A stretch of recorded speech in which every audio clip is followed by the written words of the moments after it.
मौके पर तमाम अधिकारी रहे मौजूद।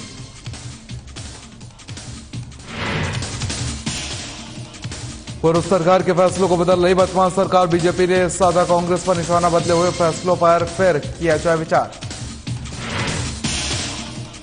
25 दिसंबर से मौसम लेकर करवट कई हिस्सों में हो सकती है बारिश और बर्फबारी, 2 पश्चिमी विक्षोभ हो रहे हैं सक्रिय। बिलासपुर में सीमेंट प्लांट को बंद करने पर विरोध, सड़कों पर उतरे ट्रक ऑपरेटर्स, 2 से 3 दिन के भीतर बुलाई जाएगी बैठक। कुल्लू में नशे को लेकर पुलिस की कार्रवाई जारी, पुलिस ने 23 किलो चरस को किया नष्ट, आरोपियों के कब्जे से बरामद किया गया था नशीला पदार्थ।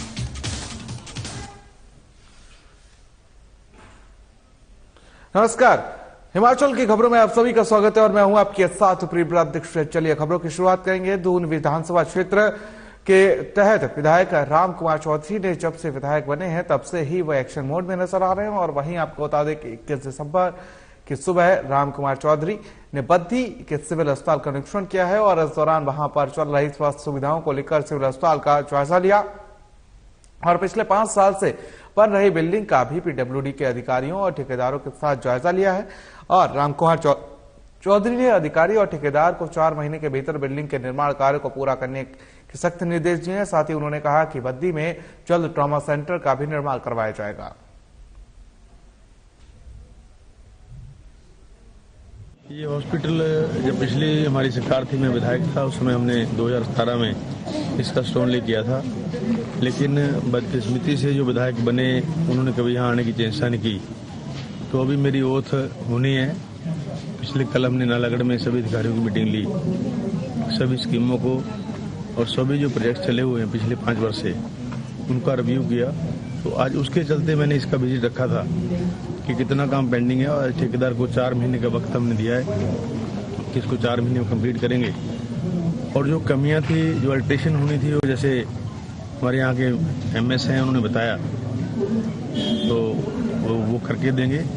और एडिशनल लैंड लेने के लिए जो है वो रेवेन्यू डिपार्टमेंट को निर्देश दिए गए।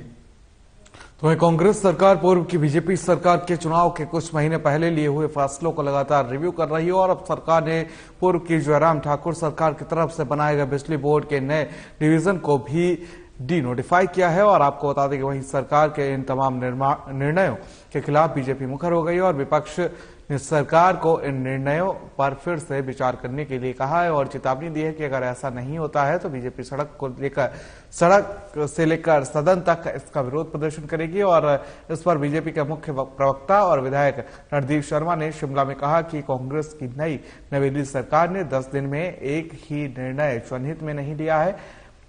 अभी तक एक भी चुनावी वादों पर शुरुआत नहीं हो पाई है।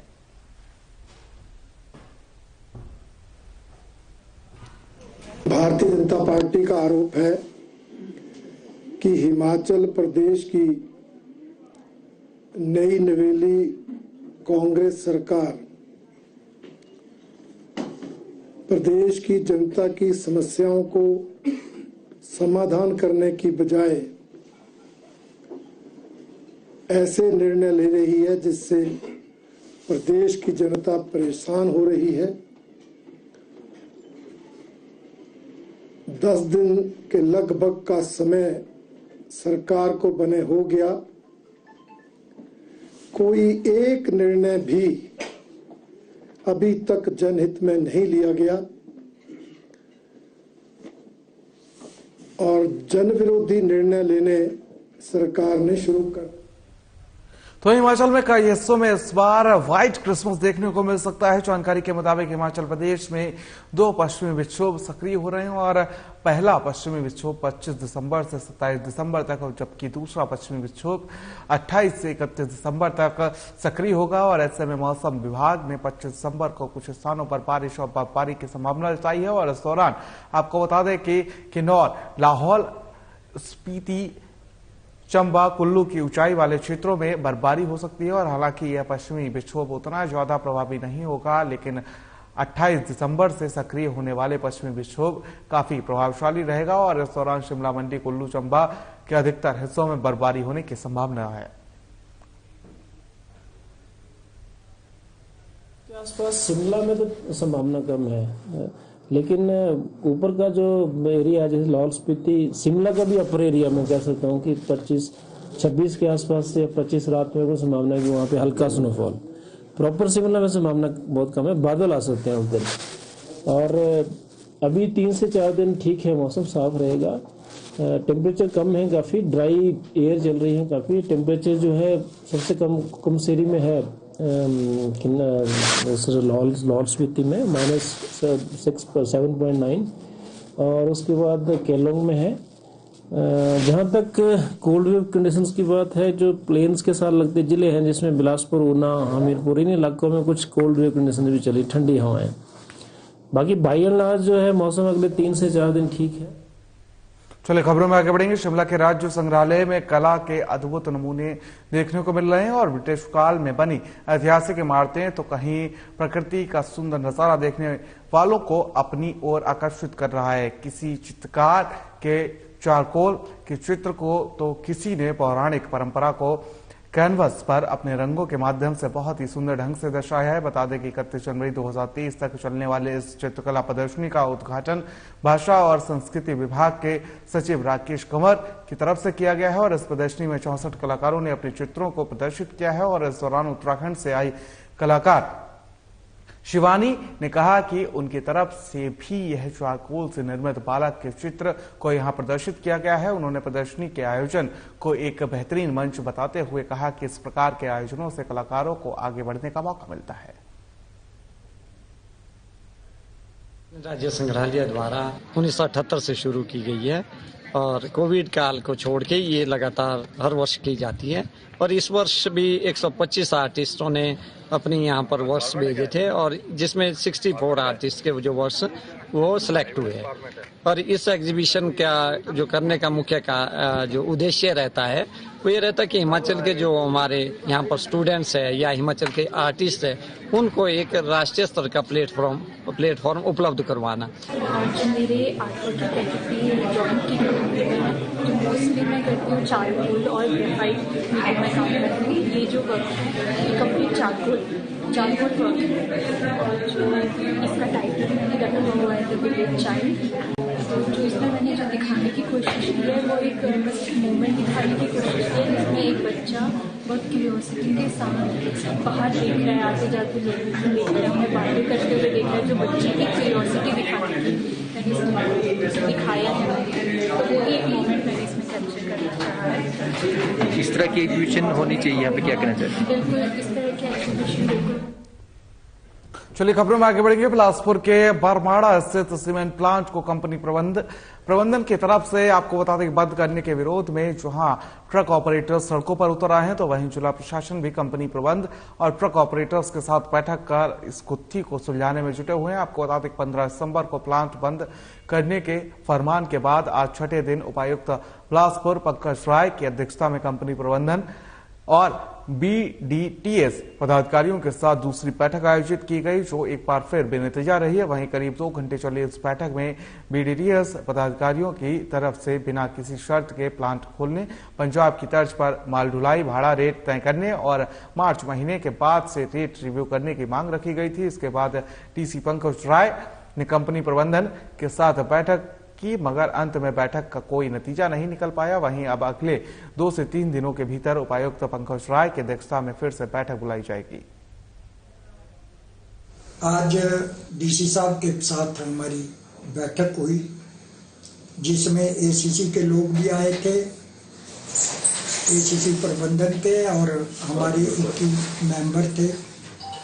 तो उसमें हमने ये कहा कि अदानी ने फैक्ट्री बंद की है, वो अनकंडीशनल तरीके से उसको खोले।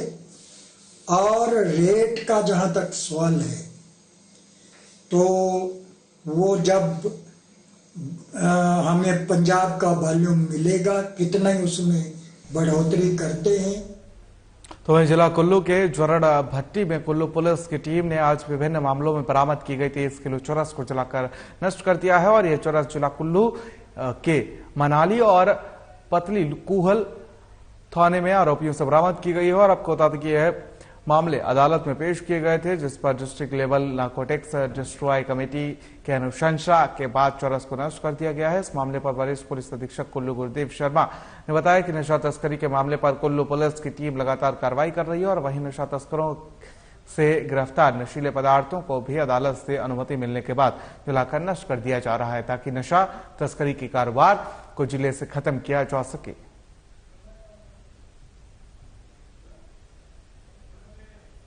हमने यहाँ पे जो हमारे कुल जो 32 केसेस 32 केसेस की केस प्रॉपर्टी को जो एनडीपीएस एक्ट में हमने जब्त किया था, इसको डिस्ट्रॉय किया गया है।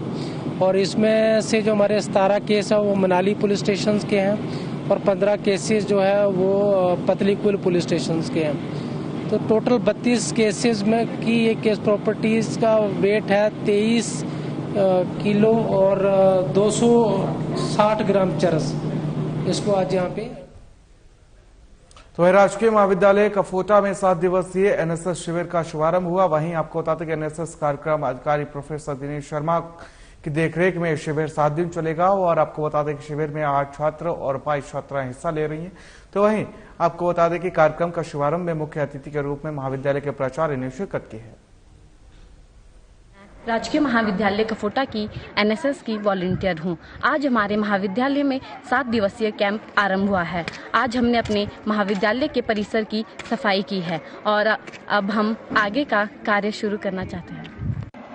इस एनएसएस कैंप का हमारा यह मकसद है कि हम अपने महाविद्यालय में सभी लोग एकजुट होकर कार्य करें और हम समाज को भी यह संदेश दें कि सारे विद्यार्थी एकजुट होकर कार्य करते हैं। यहाँ पर किसी भी विद्यार्थी के साथ किसी भी प्रकार का भेदभाव नहीं किया जाता है। सभी लोगों के साथ एक समान व्यवहार किया जाता है तथा सभी लोग एकजुट होकर कार्य करते हैं। आज हमारे महाविद्यालय में एनएसएस के 7 दिवसीय जो प्रोग्राम है वो शुरू हुआ है और ये 7 दिनों तक चलेगा, जो कि 20 से 26 तारीख के बीच में चलता रहेगा।